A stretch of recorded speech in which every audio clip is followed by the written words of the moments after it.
Welcome back to another episode of ROC Boys Football, taking a look at another Dallas Cowboys 7-round 2023 NFL mock draft. Before we get into it, I just want to say thank you to the Cowboys fans.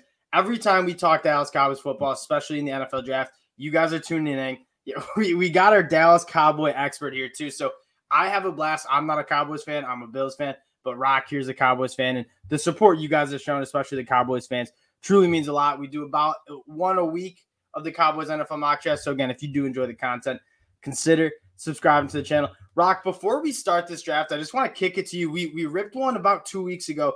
Didn't really get the players we wanted to fall. What are you targeting with this first round pick here?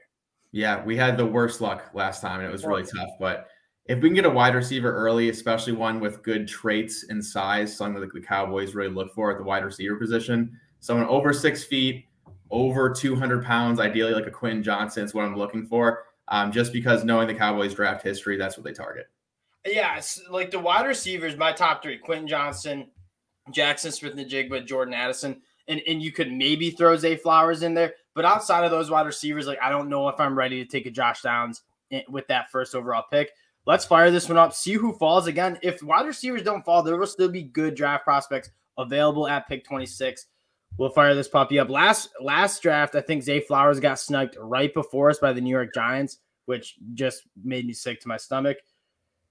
26 overall. We got Anton Harrison and Broderick Jones. Those are two of our guys. Let's check this wide receiver group here. It's going to be that same group. Yep. Tough. Happens every time. I don't think you can take a wide receiver here, right? I'd wait. I mean, these guys are all specialists in one thing, and that's getting open or have good deep speed with Jalin Hyatt. So I think you can wait till round 2, especially again with the Cowboys draft history. So I'm looking more like a cornerback, maybe an offensive guard. I know we have a couple of those available. So, and you're not taking Jalin Hyatt 26 overall, right? No. We'll see. I don't think so. I mean, we'll see how the combine goes and his senior day go, or what's it called? Not senior. Pro day. See how that goes too. So at this point, I wouldn't. I'd wait till round 2. Yeah, my problem with Jalin Hyatt, and we might talk about him if he's available round 2, is he's a burner that he has game-changing speed, and that's NFL teams want that. What I worry about at Tennessee, and we've talked about this on a couple of different mock drafts, is Jalin Hyatt never had to deal with physical press man coverage. In that Tennessee offense, they ran a lot of stacks. They spread you out a lot, and he never had to deal with that. In fact, a lot of times he was working against nickel corners or even safeties. Yeah. That seemed to be why he was getting open. And you just have the question, if he's going up against a guy like Sauce Gardner, maybe even Trayvon Diggs, can he separate and win off the line of scrimmage against those elite cornerbacks? I think that's a question. Let's take a look at the cornerback class because, again, I think there are just massive talent in this cornerback room. Anyone standing out to you here? Yeah, right now we're seeing a lot of guys with traits fall in the cornerback position, especially with these mock drafts, which is fine by me. I know, again, if we're going to look by size, Joey Porter would probably be the pick. Just his length is astounding. We need a cornerback, too, behind Trayvon Diggs, and I think he'd step in right over Anthony Brown and do a great job year 1. And would you take Joey Porter Jr. over a guy like Anton Harrison or Broderick Jones? It's close. I wouldn't. He's not as high on my board as an Anton or a Broderick Jones, but just knowing our draft needs right now, I'd really rather go corner and wait on tackle. Again, both these positions have a lot of depth in them, and I just wait for offensive tackle at this point. And if you're a cornerback needy team, and I'm not saying the Cowboys are especially, but they definitely would like one, it's really hard to leave this first round without a cornerback. I think it's by far the best position group, and even a guy like Eli Ricks or Keely Ringo, Emmanuel Forbes, all guys that we really, really like. I'll have, I think, 6 cornerbacks with round 1 grades when it's all said and done. Let's go get Joey Porter Jr. Maybe see if a wide receiver falls to us at pick 58. I would be looking at maybe a Tank Dell, Jalin Hyatt. Those guys would be really appealing. And Cowboys fans, just look out for the name of Emmanuel Forbes. There's already whispers coming from inside the building on that one. I've been keeping track on that. So don't be surprised if he's a round 1 pick. He's a dog. I really do like Emmanuel Forbes. Jalin Hyatt's on the board. You're going with him over Parker Washington, yeah? Oh, yeah, definitely. I think Parker Washington's a slot guy, really good hands, but wouldn't really fit the system that we have going on right now. I think Jalin Hyatt could take the top off of defense, play some slot and outside, and just be a playmaker for the Cowboys right now because that's exactly what we needed. It's evident at every year. It's just we get rid of Amari Cooper and we struggle. We have a half-legged Michael Gallup and then a CeeDee Lamb, and it'd be nice to add a Jalin Hyatt. And he puts the defense in such a bind because you do have to respect that speed. I'm really interested to hear, like, see what he runs at that 40 because it could be like sub 4.3. Like, that's the type of speed he has. Very, very smooth runner as well. That would be an ideal scenario. Like, you go get an elite cornerback like a Joey Porter Jr. or maybe a Christian Gonzalez round 1, and then you go get Jalin Hyatt round 2, who it can be a solid wide receiver too, who has that elite speed. Pick 90. What position are you might be looking at? Are we going at best player available here? So I like Foskey. I think that he'd be a good person to step in for Tank Lawrence after this year. A right defensive end, someone who plays better in the run game than he does as a pass rusher. So I think that's a good pick, and especially value in the 3rd round. I'm also still looking at like an offensive guard, maybe a linebacker. But if Foskey's there, I wouldn't be mad about that pick at all. I do like Isaiah Foskey. I want to look at some other edges who are still available too, because I really do like KJ Henry. You know, I like KJ Henry a lot. Colby Woodham is definitely not an edge in my mind. Dude, at this point, I just put Colby Woodham ahead of Brian Brzee. Just so you know, I know. Just didn't love Brzee's tape, and I think Wooden's actually going to be something. I think he's got the size, the speed. He could be a pass rusher. And he stands up in the run game well. So Ryan Brazee's a really interesting one because, the tape in 2022 stunk. It stunk out loud. But, like, when you go watch him as, like, a true sophomore against Georgia week 1, going up against NFL caliber offensive linemen, like, before the injuries and before the death of the system, like, that dude got kicked so much in 12 months of his life, the last 12 months, that, like, I don't know if it's fair to evaluate and put that much stock into 2022, but you watch him as a true freshman, you watch him as a sophomore before the injury, like, he's special. So I still like Brian Brzee, even though the 2022 tape is seriously concerning. Yeah. I think 90 out. Are you, like, out on Sam Williams, or what's the deal with Sam Williams? No, I think Sam Williams is more of like a finesse speed rusher. I think Foskey's more of a guy that can take the role of Tank. So that would be a good pick. Like any offensive guards looking at Villa still here, or like maybe like Antonio Maffi? I'm looking at my board. Isaiah Foskey's the highest ranked edge defender actually on my board. Let's go fire that. And that's like some good value. Like legitimately a month ago, we were talking about him being a top 32 player, which I wasn't on board with a top 32 player, but I think he's awfully close to that top 50. And I haven't finished my big board, but I imagine Isaiah Foskey's going to finish out as a top 50 player. And I think that would be a really nice pick. And you said it best, like replacing Lawrence, like that's the kind of dude. He plays the run game extremely well. He gets off blocks extremely well. I think that'd be a great addition and a very high floor kind of player. Like he's going to be solid in the NFL. Yeah, absolutely. Ooh, pick 129. My guy Olu. The Giants. I hate picking before the Giants because they're not guys. Position group you might be looking at. This is where I want to take a look at linebackers here. Round 4, 129. We might have missed on some of those guys that I like in the middle of this draft. Let's see if any are still available here. You got Evan Pace. I got two guys Toto and Pace. I mean, I love both of them. I think if I'm in the mind of like a Cowboys front office guy, it's not going to be Pace just because he's shorter. We really care about those like benchmarks for height, weight, and all that. So I picked Toto over Pace, although I like Pace better. So Ivan Pace had some of the best film in this linebacker group. He just I think we said it. We think we talked Ivan Pace last time in the Cowboys mock. Like he reminds me of Nakobe Dean from last year. Like the film is phenomenal. He flies around. He's always around the football. He's great rushing the passer, but he's just kind of short and doesn't have that length that you worry about when it comes to like dropping back in zone coverage, carrying tight ends up the field. But man, does he fly to the football. I really do like him. I want to take a look at the interior offensive line too before we fire off on this linebacker. No. You're looking for more of a guard, correct? Yeah, definitely a guard. Center we're kind of okay. But replacing Connor McGovern at some point is going to be where we want to be. And I don't really like Jarrett Patterson. I think some people do. I just didn't see the strength there. Me neither. Ekiyor wouldn't really fit our system. And it just let's go a bunch of guys after that. Let's go get a linebacker here. I'm good with either Henry Toto or Ivan Pace. I'll leave it to the Dallas Cowboy fan. Where are we going? It'd be Toto. Okay. Yep.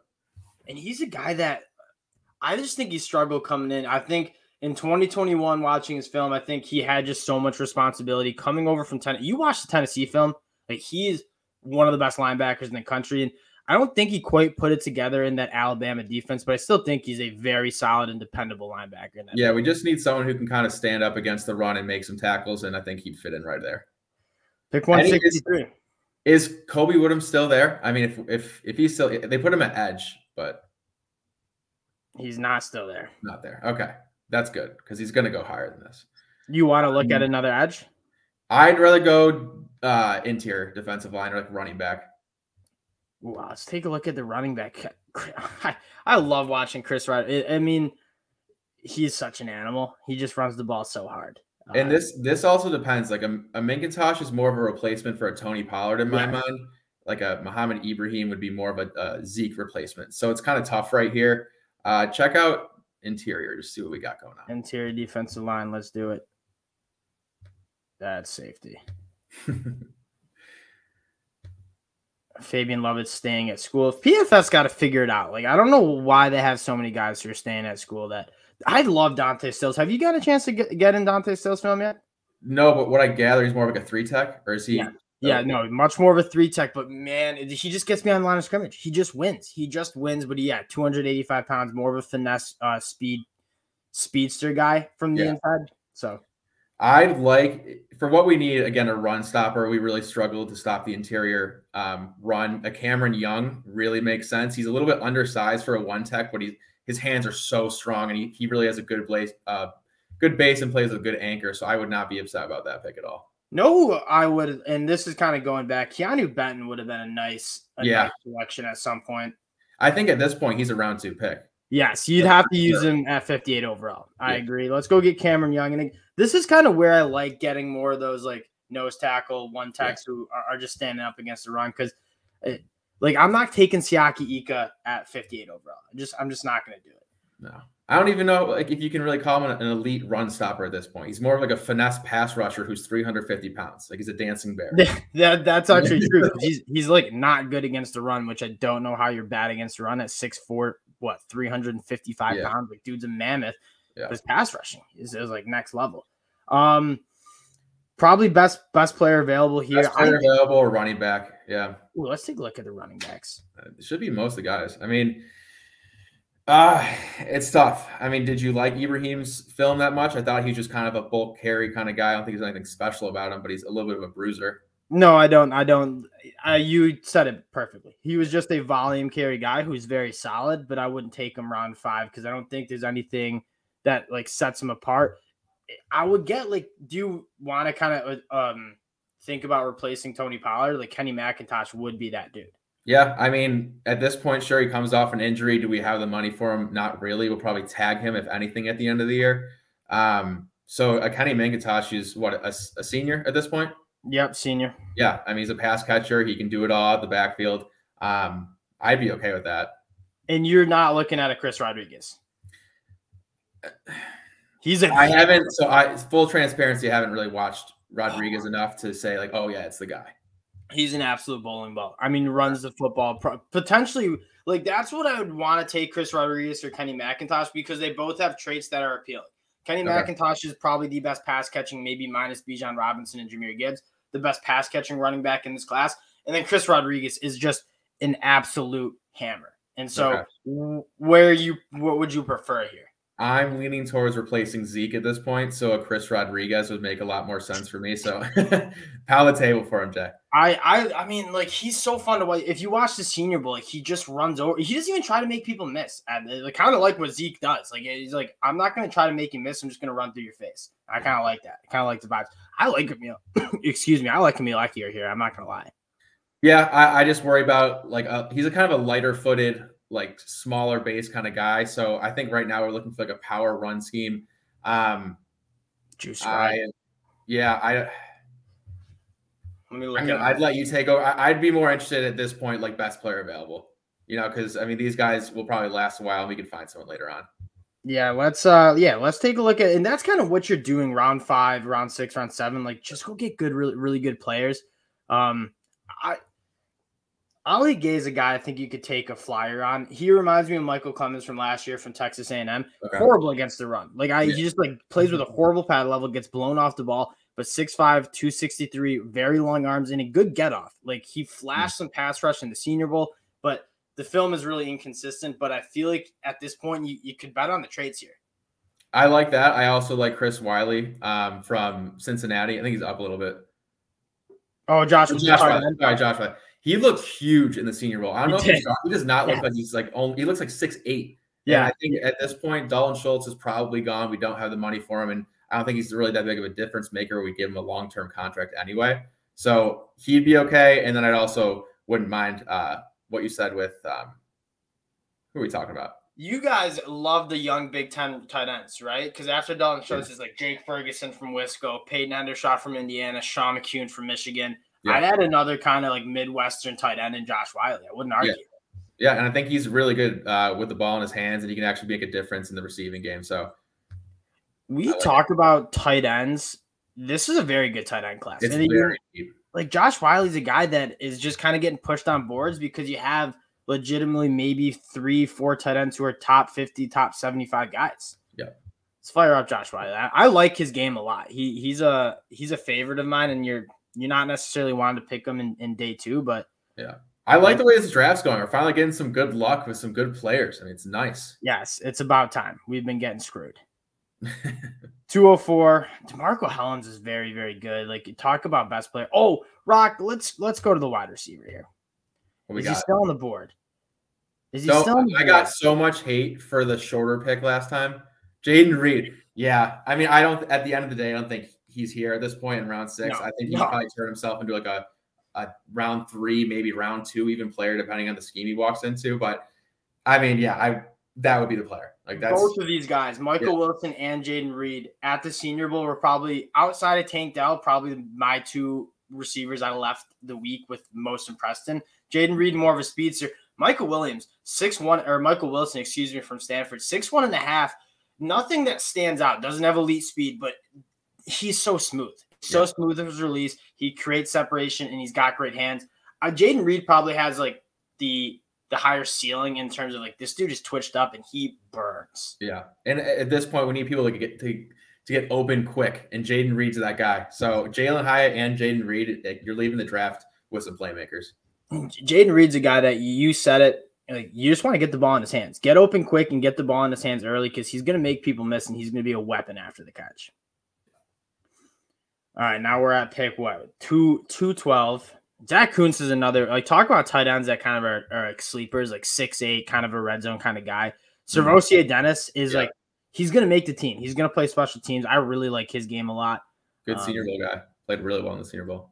Yes, and then, like, I talked about Carlton Marshall. I think we got him last draft, but, man, he's 5'7". Like, I'm taller. Oh, the linebacker, right? Oh, you're just in love with these guys. They're like who's a redhead that came out of Temple a couple years ago, or not a couple years ago, like 6-7 years ago at this point. He played for the Bills for a little bit. I forgot his name. I mean, oh my God, I feel like I know who it is too. He played for Pittsburgh. I think he played for the Bills. He's a special teamer. Yeah, I mean, this is what he's a dog on special teams. Right? But Carlton Marshall's 5'7". Like, I just like, you're not going to make that work at the NFL level. As good as he was, like we said the stats last year or last time we recorded, 51 tackles for a loss, over 500 tackles. But man, like not being over 5'8", that's going to be very hard to play linebacker at the next level. Servosia Dennis, though, he's a dog.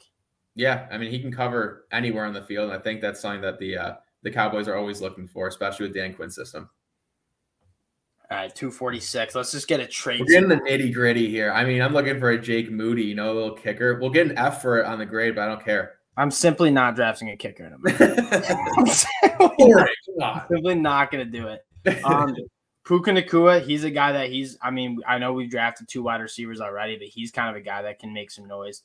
I would take Dante Stills here. Like I'm all for interior defensive line help. So in an obvious passing situation, like I think he can carve out a role of just being a dog pass rusher. And you take a look, and I'm going to pull up his notes that I have on him because I'm like a massive, massive fan of Dante Stills. And I think he's like criminally underrated from PFF because, again, 6'4", 285, you're kind of a tweener there. But, I mean, over 40 hurries the last 2 seasons. He has a 14.2 pass rush win rate from the inside. And he's also like pretty solid in the run game. I get he's like a little undersized, but he plays hard. Yeah. Let's do it. It's fired up. Give us an A+ PFF. I mean, there's nothing really we didn't hit for the Cowboys, and they're all good value.